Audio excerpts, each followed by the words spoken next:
Okay అండి, start. పనిచేస్తుందండి. Ready. Riteish గారు ఇక్కడ ఇక్కడ ఇక్కడ రితేష్ గారు ఇక్కడ ఇక్కడ యా. ఆ టీజర్ స్టార్టింగ్లో ఒక ప్రెస్ మీట్ ఇంగ్లీష్లో మాట్లాడుతున్నటువంటి రిపోర్టర్ని వాయిస్ పెట్టారు. అలానే గెస్ట్ ఒకటి ఆ లాంగ్వేజ్ ఏంటో నాకు తెలియదు, ఐడియా లేదు. ఏంటి, ఎవరిని ఉద్దేశించి పెట్టారు అది? మా నాగేంద్ర కుమార్ గారే ఎక్కువ మాట్లాడతారు ఇంగ్లీష్లో. ఎందుకు ఆయన టార్గెట్ ఎందుకు చేశారు మీరు? తెలియదండి నాకు. బేసిక్గా అది వాయిస్ ఇచ్చిన గుండు సుదర్శన్ గారు అనమాట. అది అందరికి ఐడియా ఉంది. ఆ కాన్సెప్ట్ ఎక్కడి నుంచి తీసుకున్నారు? అది కాన్సెప్ట్ ఏం లేదు, జనరల్గా ప్రెస్ మీట్ అవుతూ ఉంటాయి. ఓకే. ఇంకొక డౌట్ ఉంది సార్ నాకు. టీజర్ 2 times వేశారు, బాగా చూశాను. బట్ సత్య నోట్లోంచి వచ్చిన డ్రగ్స్ దగ్గర కాన్సెప్ట్లో ఆ డైలాగ్ మీరు ఒకసారి చెప్తారా? పెద్ద పెద్ద హేమీలే దొరికిపోయారు. మళ్ళీ ఒకసారి. డ్రగ్సా పెద్ద పెద్ద హేమీలే దొరికిపోయారు. హేమానా హేమాలా? అప్పటికి షూట్ అయిపోయిందండి ఇది. ముందుదే అండి ఇది. ఓకే. ఎందుకంటే మళ్ళీ ఆల్రెడీ అప్పటికి షూట్ అయిపోయింది. ఆల్రెడీ మీడియా ముందుకు వచ్చి చెప్పారు ఆమె, నేను నిర్దోషిని ప్రూవ్ చేసుకుంటానని చెప్పేసి. ఈ టైంలో అంటే పెద్ద వాళ్ళు సార్, కింద సబ్ టైటిల్స్ కూడా ఉంటాయి యూట్యూబ్ లో. ఓకే. సో హేమీల్ అనేది దాని సంబంధం అప్పటికి షూట్ కూడా అయిపోయింది మాది. ప్రొనౌన్సియేషన్ కరెక్ట్ అది, దానికి ఏం లేదు. ఓకే. ఇంకో మిగతా వాళ్ళకి అవకాశం. సార్ రితేష్ గారు సార్ సార్ టీజర్ మొత్తం చాలా బాగుంది, చాలా క్రేజీగా ఉంది సార్. ముగ్గురిని ఇమిటేట్ చేసినట్టున్నారు దాంట్లో. ఫస్ట్ సందీప్ రెడ్డి వంగ గారు, బాలకృష్ణ గారు, తర్వాత హేమ గారు. సార్ హేమ ఇమిటేట్ కాదు సార్, మామూలుగా పాప్ కల్చర్ రిఫరెన్స్ లాగా ఉంటాయి కదా. అదేమి ఇమిటేషన్ లేదా ఎవరిని తక్కువ చేయడం అలాగా. జస్ట్ మనం చూస్తున్నప్పుడు ఏంటంటే కొంచెం జై బాలయ్య. సో అదా ఏమి ఇమిటేషన్ కాదు, కానీ జస్ట్ మనకు పాప్ కల్చర్ రిఫరెన్స్ మనం చూసినట్టు ఉంటుంది కాబట్టి ఆ సినిమాలో లింక్ అయ్యే ఉంది కాబట్టి అదే నేను సెపరేట్గా వేసి అలా ఏం చేసింది కదా. మీరు మూవీ చూసినప్పుడు ఇంకా క్లియర్గా అర్థం అవుతుంది. టీజర్ కోసం ప్లాన్ చేశారా? సినిమా అంతా ఇదే రేంజ్లో ఉంటుందా? ఏదండి, టీజర్ కోసం ప్లాన్ చేశారా ఈ సోషల్ మీడియా కంటెంట్ అంతా? లేకపోతే లేదు, మామూలుగా సినిమాలో ఉన్నదే టీజర్లో వేసింది సార్. హలో డైరెక్టర్ సార్, మీరు నార్మల్గా ఫస్ట్ పిక్చర్ అది ఎంత హిట్ అయింది, ఎంత సక్సెస్ అయిందని పక్కన పెడితే, but always first creation is always a magic. ఆ ఎక్స్పీరియన్స్, ఎంజాయ్మెంట్, క్విక్ వేరేగా ఉంటాయి. అండ్ మీ సినిమా హిట్ కూడా. ఇప్పుడు సెకండ్ పార్ట్ క్రియేట్ చేసినప్పుడు did you feel the same magic, లేదా అది కండిషనల్ క్రియేషన్? లేదు, కండిషనల్ ఏం కాదు సార్. అంటే ఎప్పుడో చెరి గారు అయిన వెంటనే సీక్వెల్ చేద్దాం అన్నారు, కానీ నాకు అప్పుడు ఇంకా అంటే కొన్ని థాట్స్ ఉన్నాయి కానీ ఫుల్ ఫామ్గా నాకు రాలేదు. సో వద్దన్నాను అనమాట. ఎందుకంటే ఇది అంటే దీని తర్వాత వచ్చిన కల్ట్ ఫాలోయింగ్కి నాకు కొంచెం భయం వేసింది, చేద్దామా వద్దా అని. కానీ రాసిన తర్వాత నేను చాలా ఎక్సైట్ అయ్యా. సింహ వీళ్ళందరికీ చెప్పాను, మా టీం అందరికీ చెప్పాను, అందరం చాలా ఎక్సైట్ అయ్యాం. చాలా ఇష్టంగా. అంటే ఏంటంటే ఫస్ట్ పార్ట్ ఆ మెమరీస్ గుర్తు చేసుకుంటూనే సెకండ్ పార్ట్ కూడా సీక్వెల్ చేసి ఇంకా చాలామంది జాయిన్ అయ్యారు ఇందులో కూడా కొత్తగా. సో ఎక్కడ అదొక కండిషనల్ అలా ఏం లేదు, డైలీ మంచి ఎంజాయ్ చేస్తూనే చాలా ఇష్టంగా చేసాం ఇదైతే చెప్పాను. తర్వాత ఫస్ట్ పార్ట్ వచ్చిన తర్వాత ఈ గ్యాప్లో cinema has changed so much అండి. ఫస్ట్ పిక్చర్కి మధ్యలో రకరకాల genres, people are getting attracted towards many other kinds ఏమండి.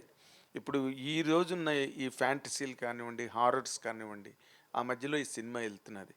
Will it stand that tide and? అర్థం కాలేదు సార్.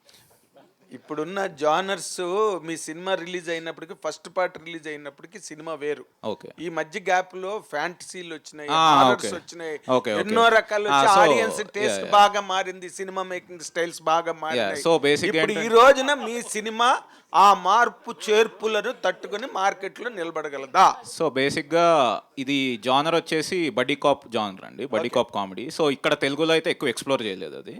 సో అదొక కొత్త జానర్ లాగా ఉంటుంది, కొత్త కైండ్లో కూడా ఉంటుంది అనమాట. దాంతోపాటు ఫస్ట్ పార్ట్ బేసిక్గా ఏంటంటే ఒక హూడ్ అండ్ ఇట్ జానర్ అనమాట. సో ఒక మర్డర్ అవుద్ది, సో ఏం జరిగింది అనేది వీళ్ళు ఎలా చేశారు అన్నట్టు. సార్ నాగేంద్ర గారు, ఈ క్వశ్చన్కి ఆన్సర్ మీరు ఇప్పుడు చదివిన 6-7 సినిమాలతో పాటు నెక్స్ట్ మత్తు వదలరా ఇలాంటి సినిమాలు కూడా వచ్చినాయి, మీ నిలబడతాయని నెక్స్ట్ అడగటానికి ఉపయోగపడుతుంది sir. Fantastic we welcome it sir, we welcome it. And Srisimha, మీ ఎక్స్పీరియన్స్ ఫస్ట్ పిక్చర్కి ఇప్పటికీ మధ్యలో చేరిన అంటే నీ డెవలప్మెంట్స్, నీ ఇంప్రూవ్మెంట్లో ఈ క్యారెక్టర్ నువ్వు ఎలాగ ఎంజాయ్ చేసావు? ఫస్ట్ పిక్చర్ వేరు, పార్ట్ 2 వేరు. అవునండి. ఫస్ట్ పిక్చర్ ఫస్ట్ పార్ట్లో ఉన్న క్యారెక్టర్కి ఈ క్యారెక్టర్కి యాక్చువల్గా కంప్లీట్ మేక్ ఓవర్ ఉంటుందండి. బోత్ నాది, సత్య గారిది. అండ్ క్యారెక్టరైజేషన్ కానీ క్యారెక్టర్ బిహేవియర్ కానీ ఇట్స్ కంప్లీట్లీ డిఫరెంట్. మీరు ఇందాక తను అన్నట్టు బడీ కాప్ ఫిల్మ్ కాబట్టి ఇద్దరు ఇప్పుడు హీ టీమ్ అనే ఆర్గనైజేషన్స్లో ఏజెంట్స్ అనమాట, యేసు అండ్ బాబు అనే క్యారెక్టర్స్. సో దానికోసం ఒక యూనో ఒక యాక్టివ్ ఒక యాక్షన్ కానీ అవన్నీ యూనో ఆ కేటగిరీస్ కూడా ఎక్స్ప్లోర్ చేయాల్సి వచ్చింది ఈ క్యారెక్టర్ కోసం. ఆడియన్స్ కానీ నిన్ను అభిమానించే వాళ్ళు కానీ ఈ క్యారెక్టర్ చూసారే భలే కొత్తగా ఉందిరా, అసలు ఫస్ట్ పార్ట్కి దీనికి సంబంధం లేదు అన్న డిఫరెన్స్ ఫీల్ అవుతారా? సేమ్ క్యారెక్టర్ క్యారీ ఓవరా? లేదు అదే అండి, ఆ డిఫరెంట్ క్యారెక్టరైజేషన్ ఉంటుంది. But at the same time core మనిషిలో ఒకటే ఉంటుంది కదండి. వాళ్ళ మనిషి తాలూకు క్యారెక్టర్స్ పైన మార్చిన ఎటైర్ మార్చిన వాళ్ళ బిహేవియర్ కొంత మారినా కానీ అవి ఉంటాయి, అవి క్యారీ ఫార్వర్డ్ అవుతాయి. బాబు కానీ యేసుకు కానీ ఆ కామికల్గా బిహేవ్ చేయడం కానీ యేసు తాలూకు క్వర్క్స్ అవన్నీ ఉంటాయి.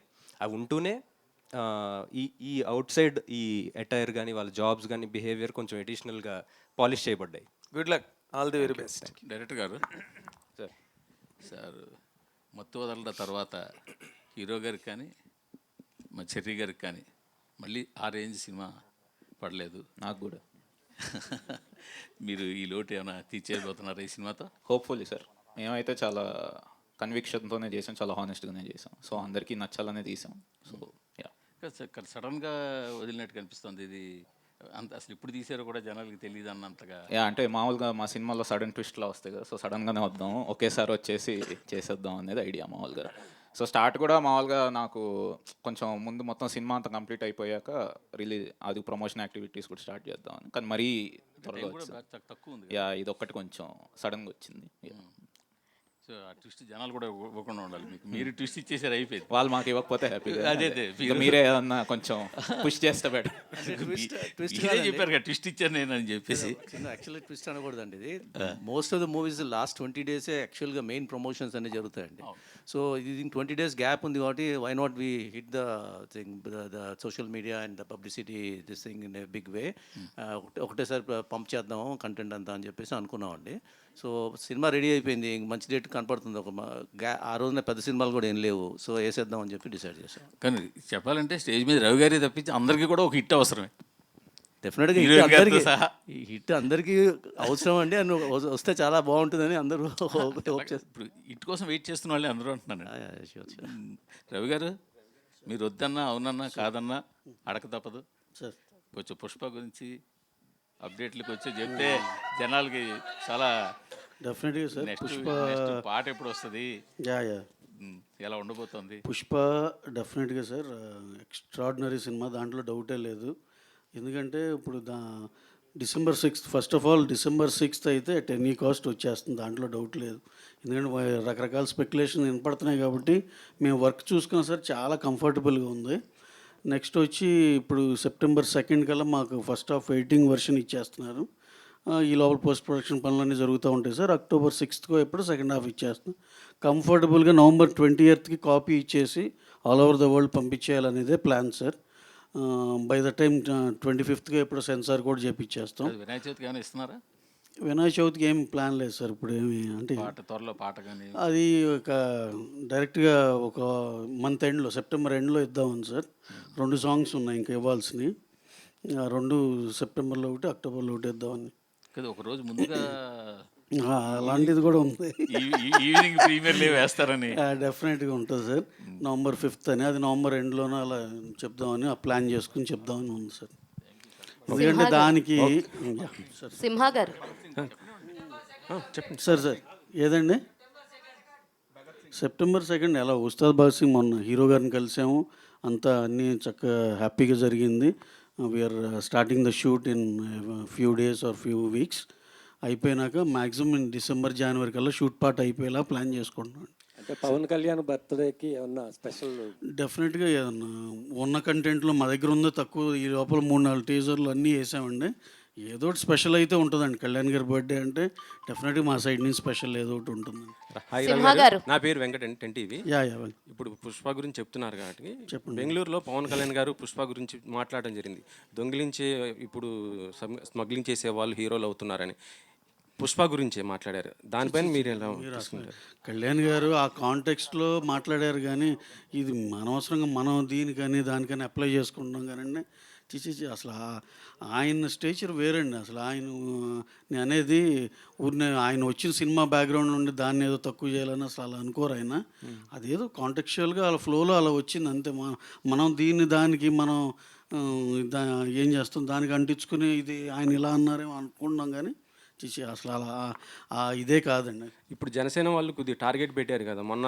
అల్లు అర్జున్ కాంప్లికేటెడ్ అంటే ఇప్పుడు ఈ ప్రాబ్లమ్ సాల్వ్ చేసుకోవాల్సిన అవసరం ఉంది కదా సార్. బొలిశెట్టి ఆయన మాట్లాడటం, ఇంకొక ఆయన కూడా మాట్లాడటం, గన్నవరం అతను జనసేన. ఇవన్నీ సార్ ఇవన్నీ సినిమా వచ్చే మనల దాకే ఉంటాయండి. సినిమా చూసినాక మళ్ళీ అందరం ఒకటేగా అన్నట్టే ఉంటుంది. అసలు ఇలాంటివన్నీ చూడలేదండి గతంలో. ఎంతోమందికి ఎన్నో రకాలుగా సినిమా బాగుంటే అన్నీ బాగానే ఉంటాయండి.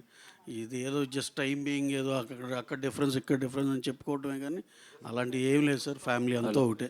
Okay sir. డైరెక్టర్ గారు సార్, సినిమాలో మీరు ఫస్ట్ పార్ట్లో స్టార్టింగ్ చిరంజీవి గారు, ఇంటర్వెల్ ఖైదీ చిరంజీవి గారు, క్లైమాక్స్ కూడా చిరంజీవి గారితో చూపించారు. మరి ఇందులో కూడా మళ్ళీ పవన్ కళ్యాణ్ కానీ రామ్ చరణ్ ఎవరైనా చూపిస్తున్నారా? చిరంజీవి గారితో స్టార్ట్. చిరంజీవి గారితో మళ్ళీ ఎందుకని? సెంటిమెంటా ఏంటి? హిట్ అని నాకు ఇష్టం సార్. సింహ గారు, hi my self Hemamali here. So me career చూసుకుంటే యమదొంగలో చైల్డ్ ఆర్టిస్ట్ కింద స్టార్ట్ అయ్యారు. ఆ తర్వాత మత్తు వదలరా తోటి సైమాలో బెస్ట్ డెబ్యూటెంట్ అవార్డు తీసుకున్నారు. అండ్ ఇప్పుడు మళ్ళీ మత్తు వదలరా సీక్వెల్తో వస్తున్నారు. హౌ ఎక్సైటింగ్ యు ఆర్, ఎలా అనిపించింది ఇది సీక్వెల్ ప్లాన్ చేద్దాం అనగానే? What is your first? నేను ఎగురికి ఎంతేసానండి చెప్పిన వెంటనే. నాకు ఫస్ట్ పార్ట్కి ఎంతైతే ఎక్సైట్మెంట్ ఉందో దానికి నాకు ఇంకా ఎక్కువ ఉంది. బికాజ్ అంటే ఆల్రెడీ తెలిసింది, ఇది జనాలకి ఎంత ఇష్టమైందో తెలిసింది. సో దాంట్లో మనం ఇంకా ఎక్స్ప్లోర్ చేస్తున్నాం. అంటే ఇందాక యాక్చువల్గా రితేష్ అన్నట్టు మేము ఎప్పటి నుంచో ప్రొడ్యూసర్స్ కానీ మేము వీఆర్ హోపింగ్ దీన్ని మళ్ళీ ఇంకా ఎక్స్ప్లోర్ చేయాలి, అప్పుడు దేనికని ఇంకా పుష్ ఇవ్వాలని. బట్ హీ వాజ్ నాట్, అంటే ఈ దేని రాసుకునే స్పేస్లో లేడు, తను వేరే దాంట్లో ఉన్నాడు. సో న్యాచురల్లీ ఈ మత్తు వదలరా అనే ఐడియా వచ్చి దాన్ని ఆ స్టోరీ వచ్చి డెవలప్ చేశాడు. And we are all very excited. వినగానే తెగ నచ్చేసింది. సూపర్. ఫరియా గారు, సో లైక్ ఇందులో మీరే అన్నారు ఇందాక చెప్తున్నప్పుడు వై యూ చూస్ మీ అని చెప్పేసి అని అడిగాను అని అన్నారు. And compare to your back ఫిలిమ్స్తో పోల్చుకుంటే వెనక్కి తిరిగి చూసుకుంటే Jathiratnalu is the biggest hit for you. దాని తర్వాత ఆశించిన స్థాయిలో ఏది రాలే. వాట్ యూ థింక్ అబౌట్ మత్తు వదలరా 2 ఎలా ఉంటుంది అనుకుంటున్నారు మీ కెరియర్లో? అండ్ ఇందులో నాట్ ఓన్లీ యాక్టింగ్, మీరు ర్యాప్ పాడాను అన్నారు, డ్యాన్స్ కొరియోగ్రాఫ్ చేసి అన్నారు. ఇవి మీరు మీ రియల్ లైఫ్లో చాలా ఇంట్రెస్టెడ్గా చేస్తున్నటువంటి పార్ట్స్. సో ఇవి ఆన్ స్క్రీన్ పెట్టడం ఎలా అనిపించింది? ఒక బేబీని ప్రపంచంలో తీసుకొచ్చాను అలా ఫీలింగ్ వచ్చింది. అండ్ నిజంగానే డైరెక్షన్లో ఒక పవర్ ఉంది. అంటే it is very different from acting or dancing or being on screen. When you're creating something ఒక వేరే లెవెల్లో ఆ ఫీలింగ్ వచ్చేస్తుంది. So I think I experience just small bit of that and I'm very grateful about it.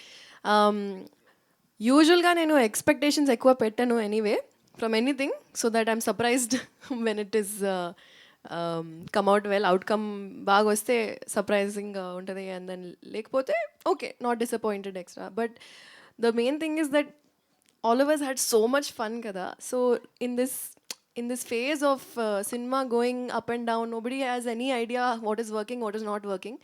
So honestly we are just excited that we did our best and we had a lot of fun.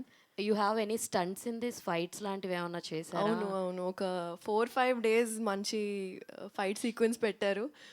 Full I think first time చేశాను ఇంత పెద్ద fight sequence. కానీ I feel like ఈ segment, ఈ జానర్ని మంచిగా explore చేయొచ్చు. I think action is something that really excites me. Director గారు, hi sir, how are you sir? 2019లో వచ్చింది కదా మత్తు వదలరా. అప్పుడు మీరు ఒక సీన్ కూడా జీవించారు, అది హోమ్ గార్డెన్ లాగా దాన్ని డెవలప్ చేయడం అది. కానీ ఇప్పుడు అయితే తెలంగాణ గవర్నమెంట్ కూడా కొంచెం సీరియస్గా అయింది ఇట్లా ఇష్యూస్లో. సో ఇది సొసైటీకి కొంచెం చెడ్డగా ఉంటుంది కదా. మీరు పార్ట్ 2లోకి వచ్చేటప్పటికి గన్ కల్చర్ అనేది కొద్దిగా గన్స్ ఎక్కువ ఉన్నాయి. సో ఈ దీంట్లో ఎంతవరకు బ్యాలెన్స్ చేస్తారు? ఓన్లీ ఎంటర్టైన్మెంట్ కోసం తీసుకున్నారా ఈ పార్ట్స్? సార్ గన్స్ అంటే వీళ్ళు పోలీస్ సార్, పోలీస్ దగ్గర గన్స్ ఉంటాయి. ఇంకొకటి మా సినిమా టైటిల్ మత్తు వాడరా కాదు, మత్తు వదలరా. బట్ సో ఏదైనా అందులో కూడా పార్ట్ 1లో కూడా కొంచెం హోమ్ గార్డెన్ చేశారు. అలా ఉండదు సార్, ఇది ఇంకొక వేరే, అందులోనే ఇంకొక పార్ట్ ఉంటుంది, అది సినిమా చూస్తే తెలుసు. సో చాలా ఫాస్ట్గా 3 monthsలో కంప్లీట్ చేశారు కదా షూటు. 4 months. 3 months 4 monthsలో షూట్. So Yeah. మంచి ఇది ఉంటుందా, యాక్షన్ సీక్వెన్సెస్ ఎక్కువ ఉన్నాయండి. చేశారు, ఒక ఎలా two- చేయగలిగారు? అంటే బేసిక్గా ఇది మేము నవంబర్ నుంచి ప్రీ ప్రొడక్షన్ స్టార్ట్ చేసాం సార్. సో ఫెబ్ ఎండ్ నుంచి షూట్ స్టార్ట్ చేసాం. సో మొత్తం ముందే పర్ఫెక్ట్గా ప్లాన్ చేసి యాజ్ పర్ స్కెడ్యూలే కంప్లీట్ చేసాం. ఒక టైం లైన్ ఇలా పెట్టుకొని చేసాం అనమాట. సో అందులో ఉన్న యాక్టర్స్ కూడా బేసిక్గా సునీల్ గారు కానీ, అజయ్ గారు, వెన్నెల్ కిషోర్ గారు, వాళ్ళు కూడా చాలా బిజీ ఉన్న వాళ్ళ డేట్స్ తీసుకొని వాళ్ళ షూట్స్ అన్ని అంటే ఏంటంటే పర్ఫెక్ట్గా ఒకటి ముందే ప్లాన్ చేసి చేసిందే. సో దాని వైజ్ అయితే రితేష్ గారు, సార్. సింహ గారికి ఇద్దరికి కూడా సార్ ఈ సినిమాలో హీ టీమ్ అని పెట్టారు. అవును సార్. షీ టీమ్ తెలుసు మాకు, ప్రభుత్వాలు పెట్టే. అంటే మగజాతిని కాపాడడానికి మీరు ఏమైనా హీ టీమ్ లాగా ఏమైనా చేశారా?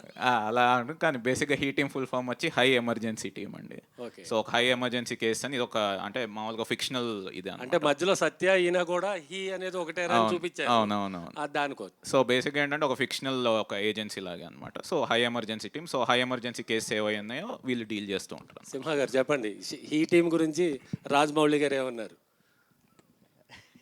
ఆయన ఇంకా చూపించలేదండి, ఇప్పుడే టీజర్ రిలీజ్ అయింది కదా, ఇంటికి వెళ్ళి చూపించాలి, మరి ఏమంటారో. అంతే, ఏముంది. కాలభైరవ్ గారు మీరు ఫస్ట్ ఈ సినిమా చేసినప్పుడు కాలభైరవ్ వేరు, now Kal Bhairav is different. Oscar dais అక్కడికి వెళ్ళి పాటలు పాడడం, అండ్ కీరవాణి గారు మీ ఫ్యామిలీకే ఒక అద్భుతమైన ఆస్కార్ క్రియేట్ చేసే ట్యూను, కంపోజిషన్ ఇచ్చారు. సో మీ డైమెన్షన్స్ ఆ రేంజ్కి మారిపోయాయి.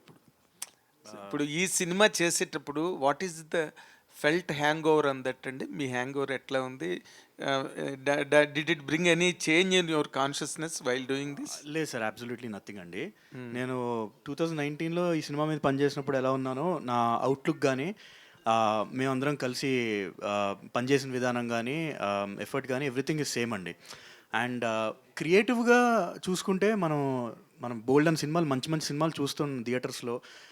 మిగతా వాళ్ళు చేసే మ్యూజిక్ కానీ, మిగతా వాళ్ళు చేసే బ్యాక్గ్రౌండ్ స్కోర్, వాళ్ళ దగ్గర నుంచి చూసి అరే బాగా చేసినవి, అందు నుంచి నేర్చుకునేవి చాలా ఉంటాయండి. క్రియేటివ్గా మనం ఎవాల్వ్ అవుతూ ఉంటాం, అది unending process. But regardless of anything else nothing has changed అండి. అండ్ సో ఈ సినిమా వరకు వస్తే, ఈ సినిమాకి మేము పనిచేసినప్పుడు మా ఫస్ట్ పార్టీ పనిచేసిన మెమరీసే ఆ హ్యాంగ్ ఓవర్ ఉండింది, కానీ నథింగ్ ఎల్స్. అదే చెప్పాను కదా, అందరితో పనిచేయడం అండ్ చాలా ఆనందంగా ఉండింది. అండ్ ఇట్ వాస్ బ్యూటిఫుల్ అండి. అంటే ఏదో క్షణంలో ఎక్కడో అక్కడ మీకు అనిపించకుండా ఉందా? అంటే మనం ఈ రేంజ్ కైండ్ ఆఫ్ మ్యూజిక్ని ఎన్హాన్స్ చేసి చేయాల్సి వస్తే ఆ పార్ట్ ఎంజాయబుల్గా ఉంటుంది కదా. అవునండి. ఓ ఫీల్ మీకు ఉంటుంది కదా క్రియేటివ్ పార్ట్లో, మీరు క్రియేటర్స్. అవును. అది ఎక్కడ కూడా మిమ్మల్ని హాంట్ చేయడం కానీ, మిమ్మల్ని గైడ్ చేయడం, మిమ్మల్ని డ్రైవ్ చేయడం ఏం చేయలేదండి? లేదు సార్, అదే ఉండదండి అసలు మైండ్లో. అంటే ఆ ఫీల్ కానీ, లేకపోతే ఆ ప్రెషర్ కానీ అసలు అలాంటివి ఉండవు సార్. ఏ సినిమాకి ఆ సినిమాకి, ఈ సినిమా వరకు అదే చెప్పాను కానీ, మాకు మతోదరా పనిచేసిన మెమరీస్ అన్నీ గుర్తు తెచ్చుకుని అలాగా we had fun. Okay. Bhairav గారు సార్, నాన్నగారు మీరు ఇంట్లో మాట్లాడుకుంటూనే ఉంటారు, మీరు చెప్పినట్టు వస్తున్న సినిమాలు, ఆ మ్యూజిక్ అది. ఇప్పుడు ఈ బ్యాక్గ్రౌండ్ స్కోర్ అన్నది ఇప్పుడు ఇవాళ ఈ పెద్ద సినిమాలు, పాన్ ఇండియా సినిమాలు అయిన తర్వాత సౌండింగ్ ఎక్కువ, కొత్త సౌండింగ్లు, కొత్త ఇన్స్ట్రుమెంట్లు అనేది. దీన్ని మీ ఫాదర్ ఏమంటుంటే, ఎందుకంటే ఆయనతో ఇంటరాక్ట్ అయ్యే అవకాశం మాకు చాలా తక్కువ వస్తుంది కాబట్టి మిమ్మల్ని అడుగుతున్నాను. Just like anyone else creative discussions జరుగుతుండే అండి కామన్గా. మేము ఈ సినిమా చూసినా సరే అందులో ఇది బాగుంది, ఇందులో ఇది బాగుంది అని చెప్పి మాట్లాడుకుంటూ ఉంటాం అండి. లైక్ ఐ సెడ్, ఎవరైనా సరే అండి ఈ ఇండస్ట్రీలో మనం సినిమాలు చూస్తూ ఉంటాం. ఎవరేం చేసినా, సినిమాలు కానీ టీవీ షోలు కానీ చూసినా ప్రతి దాంట్లోంచి ఏదో ఒకటి తీసుకునేది ఏదో ఒకటి ఉంటుందండి. సో ఒక సీనియర్ మ్యూజిషియన్గా అంటే ఇది ఈ ట్రెండ్ ఆయనకి నచ్చుతుందా? అదే ట్రెండ్ నచ్చడం నచ్చకపోవడం లేదండి. ప్రతిసారి ట్రెండ్ ఒకటి అవుతున్నప్పుడు ఎవరైనా సరే ఆర్టిస్ట్ మనం పనిచేసినప్పుడు, యాక్టివ్గా పనిచేసినప్పుడు we have to observe the trend first, acknowledge, and then మన క్రియేటివ్ సెన్సిబిలిటీస్కి మనం మ్యాచ్ అయ్యేలాగా మనం ఎందుకు ఎలా కేటర్ చేయగలుగుతామని ప్రతి వాళ్ళు అదొక సెపరేట్ ఇదండి ఎఫర్ట్. సో ఎవరి ఛాలెంజెస్ వాళ్ళకు ఉంటాయి. So just like that every అంటే నేను ఎందుకు అడుగుతుంటే, ఒక సీనియర్ సైన్ కొద్ది వాళ్ళకి ఏమిటంటే ఇది కొత్తది, ఇది అంత నచ్చకపోవడం, ఇది కాదు అని రకరకాల ఒపీనియన్స్ ఉంటాయి కదా, అలా ఏమైనా ఎక్స్ప్రెస్ చేశారు మీ దగ్గర? అలా ఏం లేదండి, అలా ఏం లేదు. Just like I said, every ఆర్టిస్ట్కి ఎలా ఉంటుందో అలాగే ట్రెండ్ ప్రకారం వీ హ్యావ్ టు ఇది చేయాలి. మహేష్ బాబు గారి సినిమాలో మీ వంతు ఏం ఉండబోతుందని ఏమైనా సూచాయిగా చెప్పారా రాజమౌళి గారు మీకు? లేదండి, లేదు. ఇంకా ఏమి చెప్పలేదు, ఇంకా ఇంటి ఇవ్వలేదు? లేదు. ఓకే, పరే గారు, ఇప్పుడు ఈవెంట్లో మీరు మాట్లాడుతూ ఇది బెస్ట్ టీం అన్నారు. అంటే ఏంటి ఎక్స్పీరియన్స్ ఎలా ఉంది ఏంటి అసలుకి అంటే మీరు మీ ఫస్ట్ సినిమా హిట్ కదా, మంచి హిట్ కొట్టారు జాతిరత్నం, మరి ఎందుకు అలా అన్నారు ఏంటి? మరి ఎందుకు అన్నారు బెస్ట్ టీం అని అన్నారు కదా, అంటే ఏంటి అది కొంత అంటే 2 రకాలుగా తీసుకోవచ్చు దీన్ని. అంటే ఎవ్రీ వన్ ఆన్ సెట్ అండి, ఏడీస్ ఉండొచ్చు, టెక్నీషియన్స్ ఉండొచ్చు, అందరికీ ఒక సెన్స్ ఆఫ్ హ్యూమర్ ఉంది. వాళ్ళు అందరూ ఒకే వైబ్ని తీసుకొని ముందుకు వెళ్తారు. And that is the best part. You know ఒకప్పుడు like when you're working with directors who are alone working towards a certain goal versus a whole team who is working towards the same goal. Difference ఉంటుంది కదా. So I think Ritesh has found great producers and great team who have supported him in such a way where we all could be the characters that he wants us to be. So అందుకే I think all of us could, kind of creatively juice out whatever was possible. అందుకే లేదు, no controversial topic that వేరే వాళ్ళు లేదు, not like that. ఇది best అంటే అది waste అని అర్థం కాదు. అంటే నేను చెప్పాలా చెప్పకూడదు అనేసి అన్నారు ఇందాక, నేను అనేసి ఆ తర్వాత అన్నారు కాబట్టి నేను మిమ్మల్ని అడుగుతున్నాను అది ఎందుకు ఎలా అన్నారు అంటే మీరు చెప్తున్నారు కదా, అందుకే చెప్పాను ముందు. డైరెక్టర్ గారు. Sir, this is Rani. So మీ ఫ్యామిలీలో అందరూ కూడా పాన్ ఇండియా లెవెల్లో సక్సెస్ సాధించున్నారు. సో దాని మీద మీ ఒపీనియన్ ఏంటి? అండ్ మీకు ఏమైనా పాన్ ఇండియా లెవెల్లో నెక్స్ట్ తీసే ఒపీనియన్ ఉందా?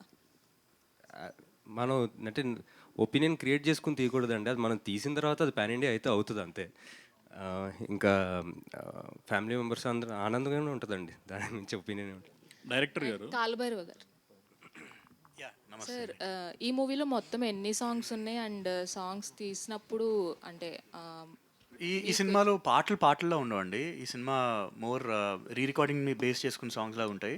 సో మొత్తం 4 ట్రాక్స్ ఉంటాయండి. అవన్నీ త్వరలోనే 1 by 1 అన్ని రిలీజ్ చేస్తాము. Thank you. చెరి గారు, డైరెక్ట్ మీకే సార్. మీరు మైత్రిలో CEO చేస్తున్నారు, మైత్రి మొత్తం మీకు రిలేషన్, మళ్ళీ క్లాప్ ఇది సపరేట్గా ఎందుకు? ఓకే, మరి మైత్రికే మీరు చేయొచ్చు కదా, ఇట్లా ఎందుకు సపరేట్ పెట్టుకున్నారు? సపరేట్ అంటే క్లాప్ ఎంటర్టైన్మెంట్ నాది ఎప్పటి నుంచో ఉందండి, 2007 నుంచి ఉంది నాది. ఫస్ట్ మూవీ ఒకడున్నాడు చేశాను, తర్వాత ఆ టైంలో ఒక యమదొంగ కూడా చేశాను. సో మధ్యలో గ్యాప్ వచ్చింది. ఆ తర్వాత మైత్రి మూవీ దగ్గర CEOగా జాయిన్ అయిన తర్వాత వాళ్ళు నాకు ఎక్కడ గ్యాప్ ఇవ్వలేదు, సినిమాల మీద సినిమాలు తీస్తూనే ఉన్నారు. సో దాంతో ఏంటంటే టైం సరిపోలేదు, మధ్యలో గ్యాప్స్ వచ్చినప్పుడల్లా ఒక సినిమా ఎక్కించడం జరుగుతుంది. అలా కాకుండా ఇంకోటి ఏంటంటే మైత్రి వాళ్ళు మీరు చూస్తుంటే అన్ని most of the movies are big movies. So content based small movies అవి కూడా చేస్తున్నారు, 8 వసంతాలు చేస్తున్నారు. బట్ ఇట్లాంటివన్నీ రితేష్ ఇట్లాంటి వాళ్ళతో నేను ఎక్కువగా కలుస్తుంటాను. వాళ్ళు మంచి కంటెంట్స్ అని తీసుకొని వస్తుంది చేద్దాం అనే ఉద్దేశంతో అలా చేస్తున్నా. వాళ్ళు నాకు ఫుల్గా సపోర్ట్ చేస్తున్నారు. వాళ్ళు ఏందే మై క్లాప్ లేదనుకుంటాను. రవి గారు దాదాపు ఒక 3,000 కోట్ల ప్రాజెక్టులు మీరు ప్రస్తుతం టేకప్ చేశారు. మేము ఎప్పుడు లెక్కలేదు, మీ డబ్బులు మీరు లెక్కేస్తుంటాం సార్. చెప్పండి సార్. దాదాపు హిందీ, తమిళ్, తెలుగు, మొత్తం దాదాపు 3,000 కోట్ల వర్త్ ప్రాజెక్ట్. సో ఒక దేశంలోనే ఒక నెంబర్ 1 ప్రొడక్షన్ హౌస్గా త్వరలో మారిపోతుంది అంటే అది మరి ఓవర్ అనుకుంటారా, యాక్సెప్ట్ చేస్తారా? అంటే యూజువల్గా సార్ మొత్తం ఇవన్నీ మీరు చెప్పారు, రిజల్ట్స్ అంతా వచ్చినాక నిజంగా మేమంతా చాలా పాజిటివ్గా ఉంటాం. అలాగే వచ్చి మంచి సక్సెస్ఫుల్గా వస్తే డెఫినెట్గా మీరు అన్న మాటకి టు సమ్ ఎక్స్టెంట్ ఒప్పుకోవచ్చేమో, కానీ టూ ఎర్లీ అసలు ఇప్పుడే ప్రాజెక్ట్స్ ఉండబట్టి నెంబర్ 1 అలా అని కాదు. సార్, మీరు ప్రొడ్యూసర్గా సక్సెస్ మైత్రి అనేది ఒక బ్రాండ్ ఏర్పడింది, దాంతోపాటు యాజ్ ఇట్ ఈస్గా డిస్ట్రిబ్యూషన్ కూడా అలాగే ఉన్నారు, సక్సెస్ఫుల్గా రన్ అవుతున్నారు. దీనిపైన ఎలా చెప్తారు? డిస్ట్రిబ్యూషన్కి మా శశి ఉన్నాడు కదండి, మా హాఫ్ పార్ట్నర్ డిస్ట్రిబ్యూషన్లో. హీ రన్స్ ద షో అండి. అతను చాలా ప్యాషనేట్ అండ్ అగ్రెసివ్ అండి. ఆయన వల్లే నిజంగా మాకు డిస్ట్రిబ్యూషన్లో పేరు వచ్చిందని అనుకుంటాం. శశి కీప్ గోయింగ్, ఎక్కడ వెళ్ళిపోయినట్టున్నాడు. చాలా బాగా hard worker and he does his job 100% effectively అండి. అతని వల్లే నిజంగా మాకు ఆ డిస్ట్రిబ్యూషన్లో పేరు వచ్చింది అంతే. ఎన్టీఆర్ గారిను మన ప్రశాంత్ నీల్ గారు అదే అప్డేట్ ఎప్పుడు రావచ్చు అనుకుంటున్నారు మీ నుంచి? అప్డేట్ అక్టోబర్లో షూట్ బిగిన్ అండి. అక్టోబర్ నవంబర్లో షూట్ బిగిన్ అవుతుంది. ఎన్టీఆర్ గారు డిసెంబర్లో జాయిన్ అవుతారండి.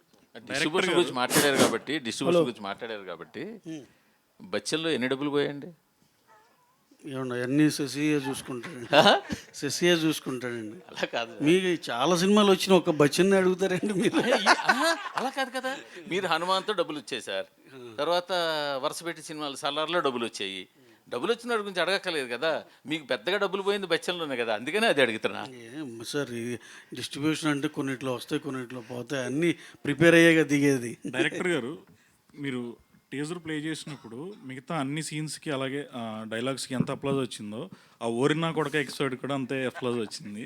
అంటే అది కూడా సీక్వెలేనా ఫస్ట్ పార్ట్కి, సీరియల్ సీక్వెలా లేకపోతే 20 years తర్వాత సీరియల్స్ మామూలుగా 20 years గ్యాప్. అంటే ఇప్పటి వరకు నేను అబ్జర్వ్ చేసినంత వరకు సీరియల్స్ మీద బెస్ట్ ఎవర్ ట్రోల్ అంటే ఆ మత్తువదల రోల్లో వచ్చింది. ఇది కూడా అలాగే కంటిన్యూ చేస్తారు. ట్రోల్ ఏం కాదు సార్, లవ్ సార్ అంతే. సార్ డైరెక్టర్ గారు, సార్ సార్ ఏ డైరెక్టర్ అయినా ఫీల్ అయ్యి క్యారెక్టర్ని హీరో మీద ఆపాదిస్తుంటారు. అనుభవాలు కానీ, స్వీయ అనుభవాలు కానీ, చూసే అనుభవాలు కానీ. యాక్చువల్గా మత్తు అనే కాన్సెప్ట్ చాలా ఫేమస్. ప్రతివాడు కనెక్ట్ ఏదో విధంగా తీసుకోవాలనుకుంటారు. ఈ మీ మత్తు ఏమైనా గతంలో ఏమైనా అనుభవాలు ఉన్నాయా, తీసుకున్న దాఖలాలు ఉన్నాయా? ఎట్లా దీన్ని మత్తు మీద మీరు ఇంత కాన్సన్ట్రేషన్ చేసి వదలమని చెప్తున్నారు? మామూలు మత్తు అంటే నాకు నిద్ర మీదే ఉండిందండి ఎక్కువ. సో దానికి మించి ఆ మత్తు వదిలించుకొని ఇటు వచ్చాను. సో బేసిక్ మీరు అన్న దాని ప్రకారం మత్తు వదలరా అనేది ఫస్ట్ పార్ట్లో ఏంటంటే అది హీరోకి ఒక చిన్న ప్రాబ్లం లాగా ఉండి, దానికి ఇంకొకటి అప్పట్లో అంటే ఎప్పుడే బేసిక్గా అదే మీ ఎలాగో ఆ సినిమాలో కూడా వేసాను ఏంటంటే ఎండ్లో ఒక ఇంట్లో హోమ్ గ్రోన్ గంజాయి దొరికింది. సో అది బేసిక్గా ఐడియా అనమాట. కొత్త ఐడియా ఇచ్చారు జనాలకి. నేను ఇలే అండి, దాన్ని బట్టి తీసుకుంటున్నా. నేనేమి ఇవ్వట్లేదు సార్. మళ్ళీ చెప్తున్నా సార్, మత్తు వదలరా సార్. ఇది మళ్ళీ టైటిల్లో నాకు చెప్తే మళ్ళీ మత్తు వదిలేసారా లేదా? ఇంకా దానికి 3-4 నిద్ర మత్తు వదిలేసాను సార్. మిగతా మత్తుల గురించి నాకు తెలియదు, ఎవరు వాడద్దు, ఇట్స్ నాట్ గుడ్. హీరో గారు, మీరు ఏమైనా మత్తు దానికి ఏమైనా మీకు ఏ మత్తు అంటే ఇష్టం? బాగా చెప్పారు. గమ్మత్తు. ఆయనకు సినిమా మొత్తం అంటే ఇష్టం అంతే. పని మత్తు, గమ్మత్తు. రవి గారు సింహార్. Hi sir. హాయ్ అండి. ఫస్ట్ సినిమా 2019 ఇది. మీ సినిమాతో మంచి ప్రామిసింగ్ ఆర్టిస్ట్గా వచ్చారు స్క్రీన్ మీద. తర్వాత వచ్చిన 3-4 సినిమాలు ఆశించిన ఫలితం ఇవ్వలేదు. ఎక్కడ మిస్టేక్ జరిగింది అనుకుంటున్నారు మీ పాయింట్ ఆఫ్ వ్యూలో? అంటే ఒక్కొక్క సినిమాలో ఒక్కొక్కలా అండి. బట్ అదే దాని నుంచి నేర్చుకుంటూ నెక్స్ట్ సినిమాకి ఇంకా బెటర్ అవుతూ హోప్ఫుల్లీ దిస్ మూవీ తోటి విల్ బ్రేక్ దట్. అండ్ అంటే ఆర్టిస్ట్గా మీరు బాగా పెర్ఫామ్ చేశారు, కానీ కొంచెం అంటే ఎక్కడ జరిగిందా మిస్టేక్స్ అన్నది? అదే అండి, అంటే చాలా ఉంటాయి కదండి చిన్న చిన్న సినిమాకి రీజన్స్. ఏముంటుంది అది 100 రీజన్స్ ఉంటాయి. So each thing we have to అంటే దగ్గరుండి చూసుకుని నేర్చుకుని చేయాల్సింది. సో అది 1-2 అని చెప్పేది కాదు. డైరెక్టర్ గారు, hi sir. Here sir, actually I want to say ఇది ఒపీనియన్ కాదు, బట్ ఏంటంటే ఇప్పుడు సోషల్ మీడియాలో చాలా మీమ్స్ వస్తున్నాయి. లైక్ అమ్మాయి రైట్ సిగ్నల్ వేసి లెఫ్ట్ వెళ్ళడం, లేదా అలాంటివి లైక్ జెండర్ మీద. ఓకే, సో అనుకోకుండా సబ్కాన్షియస్గా even I also believe that నేను కూడా సిగ్నల్ వేసిన ప్రతిసారి ఆ మీమ్ గుర్తొస్తుంది. And my friend he is a guy. వాళ్ళిద్దరూ వెన్ ఎవర్ గర్ల్ ముందు వెళ్తుంటే సో దే థింక్ దట్ వాళ్ళు అమ్మాయి ఇలాగ వెళ్తుందని చెప్పి కామెడీ చేసుకున్నారు అని చెప్పి. But that in reality I saw men doing that when they were going. So ఈ కాంటెంట్ అనుకోకుండా మనం సబ్కాన్షియస్లీ ఇలా అయిపోతుంది. సో నేను social media content we can't regulate చేయలేం. సో మూవీస్ గురించి now as a press I'm asking, so మీ content సెన్సిబుల్గా like Mathu is not a small thing, or మీ ఫస్ట్ పార్ట్లో కూడా it's not a small thing like garden చేయడం. I'm not saying it's a wrong, you have to show everything in the movies. So మీరు రాసుకునేటప్పుడు how sensible ఇవన్నీ దృష్టిలో పెట్టుకొని మీరు రాసారా content అని? ఈ పాట అండి? Yes, both. Every time whenever you write how sensible are you, like ఇవన్నీ ఆలోచించి. మీకు సెన్సిబుల్గా అనిపించిందా ఫస్ట్ పార్ట్? యా, అంతే ఉంటుంది. సో ఫస్ట్ పార్ట్ చాలా సూపర్ హిట్ అయింది. సెకండ్ పార్ట్ ఆ ప్రెషర్ ఉందా మీకు, లైక్ అదే రేంజ్లో హిట్ కొట్టాలి? ప్రెషర్ అది పెట్టుకోండి. సినిమా తీయడం మంచిగా తీయడం, ఇంకా జనాలు నచ్చితే హిట్ చేస్తారండి అంతే. సో నేను ఫస్ట్ అడిగిన క్వశ్చన్ చాలా లాంగ్ అడిగాను, మీరు సింపుల్గా అదేం లేదు అని చెప్పేశారు. సో హౌ మీరు డూ యూ థింక్ ఇలాంటివన్నీ ఆలోచించి మీరు కాంటెంట్ రాస్తారా? అని can you just elaborate on your script writing procedures? Script writing చాలా టైం పడుతుందేమో. రవి గారు సార్, ఓ పక్క పుష్ప లాంటి భారీ సినిమాలు, ఓ పక్క మత్తు వదలరు 2 ఇట్లాంటి చిన్న సినిమాలు, మీరు ఏ సినిమాకి బాగా ఎంజాయ్ చేస్తారు? ప్రొడక్షన్ అన్నీ సమానం, చిన్న పెద్ద తేడా ఏమి ఉండదు. అవి ఎప్పుడు షూట్కి వెళ్ళినా సరే ఆ రెస్పెక్టివ్ సినిమాని చాలా ఎంజాయ్ చేస్తాం. December 6 పుష్ప రిలీజ్ డేట్ అన్నారు, అది బ్లాక్ డే. బ్లాక్ డే అని ఇంకా బ్లాక్ డే ఏంటండి, మొత్తం కట్టేశారు, అన్నీ అయిపోయినాయి, ఇంకా బ్లాక్ డేలు ఏంటి? అదే ఆ రోజు లాక్ చేయడానికి కారణం ఏంటి? లేదు సార్, దాన్ని ఏంటంటే మేము 2 weeks రన్ చూసుకున్నాం. ఇంకో సినిమా ఏం క్లాష్ లేకుండా సోలో సినిమా లాగా వెళ్దామని. December 20th వచ్చేపాటికి ఓవర్సీస్ ఎఫెక్ట్ అవుతుంది. లయన్ కింగ్ ఇవన్నీ పెద్ద స్క్రీన్లు అన్నీ ఐమాక్స్లు ఇవన్నీ లయన్ కింగ్ ఉంది. ఓవర్సీస్ అంటే నార్త్ అమెరికా కానీ యూరోప్ కానీ పెద్ద రెవెన్యూ ఉన్న మార్కెట్. సో అక్కడ దగ్గరికి కాదు కాబట్టి 2 weeks రన్ కావాలని December 6th అనుకున్నాం. సార్ రవి గారు ఇంకొక అప్డేట్ అండి, January 2025కి మీరు కూడా ఫీల్డ్లో ఉంటారా? అజిత్ సినిమా ఉంది కదండి, బ్యాడ్. అవునండి, అది తమిళ్లో రిలీజ్ అవుతుంది, తెలుగులో కూడా రిలీజ్ చేస్తున్నారు. అవును సార్, బోత్ కాంపిటీషన్ ఉంది కదా. కాంపిటీషన్ ఇప్పుడు అంటే తమిళ్లో రిలీజ్ అవుతుంది కంపల్సరీ, అక్కడ అవ్వాలి కాబట్టి ఆటోమేటిక్గా ప్యారలల్ రిలీజ్ కాబట్టి ఉంటుందండి. ఓకే రితీష్ గారు, లాస్ట్ క్వశ్చన్. రితీష్ గారు సార్ మీ జానర్ ఫిలిమ్స్ ఇప్పుడు మొత్తు వదలరా కానీ, హ్యాపీ బర్త్డే కానీ, ఇప్పుడు మొత్తు వదలరా 2 కానీ, మీ కైండ్ ఆఫ్ దానికి ఎంతమంది ఫ్యాన్స్ ఉంటారో కొంచెం ఫ్యామిలీ ఆడియన్స్కి మీరు దగ్గర కారు అనేది ఒకటి ఉంది. అసలు మీరు చెప్పే కామెడీ కానీ సెటైర్ కానీ వాళ్ళకి అర్థం అవుతాయా కొన్ని? ఫస్ట్ పార్ట్కి అదే డౌట్ ఉండిందండి నాకు. అంటే ఓన్లీ ఒక 30-40 వరకే చూస్తారు కానీ చాలా ఫ్యామిలీస్ చూసారు అనమాట మత్తు వదలరా అనేది. సో హ్యాపీ బర్త్డే ఒప్పుకుంటా, సో ఎక్కువ మందికి అది కనెక్ట్ అవ్వలేకపోయింది, ఇది కనెక్ట్ అవుతారు. ఓకే సార్, యా చూడాలి, సో చూడండి అండి. యా డెఫినెట్గా పార్ట్ 1 చూస్తే బెటర్ అండి, ప్రాబ్లం లేదు. యా ఓకే, లాస్ట్ క్వశ్చన్ ఏదో అడగండి అమ్మా, ఫాస్ట్గా అడగండి సార్. ఇక్కడ సార్ మీరే అండి. సో 1-2లో మొత్తం మత్తువే పెట్టారు కదా, సో నెక్స్ట్ 3-4లో ఏమన్నా జాంబీలు ఇలాంటివి ఏమైనా పెట్టే ప్లాన్ ఉందా? గోవా టైప్ ఇది హిట్ చేయండి, బాగుంది చేద్దాం. So thank you so much media for your questions. Thank you. September 13 lock the date. So మన ముందుకు వచ్చేస్తుంది మత్తు వదలరా 2. కానీ ఫైనల్గా భైరవ గారు ఒకసారి మీకు అంటే ఓకే, థ్యాంక్స్ మైక్ ఆఫ్ అయ్యింది, థ్యాంక్స్. మీరు ఒక్కసారి అంటే అంతే అనమాట. ఇవాళకి అదే సంగతులు. టీజర్ చూసి మళ్ళీ ఎంటర్టైన్ అవుతూ ఉండండి, సినిమా కోసం వెయిట్ చేస్తూ ఉండండి. This is Geeta Bhagat signing off. Thank you.